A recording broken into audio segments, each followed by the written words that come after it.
Brazilian media in general, meaning national newspapers, television and so on, and also local, regional media too, on the whole are very anti-MST, and they paint a picture of them as being violent, of being sort of radical and so on. And even when you have, as you so often have had up to recently as well, violent evictions of the MST by the police, or saying they had been killed, somehow it's always presented as though they provoked it or they caused it, or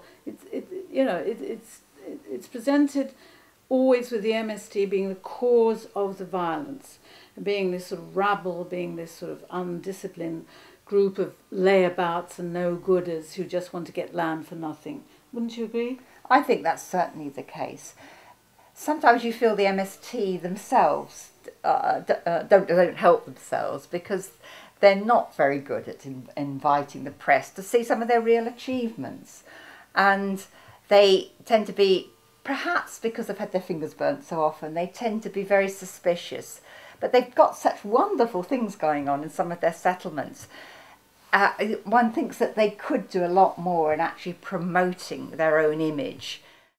They do have a sort of take it or leave it attitude, either you're with us or you're against us. And they don't, and I have talked to them over the years about this, that they're not prepared to make a big effort to sort of win over some of the media, or at least to establish better relationships with people in the media, with journalists. And you have to work on it, and we all know that. You have to sort of carry at least some of the media with you. And the MST, because they, I suppose, feel they're right, they don't want to make concessions, if you like, to having a more media-friendly approach.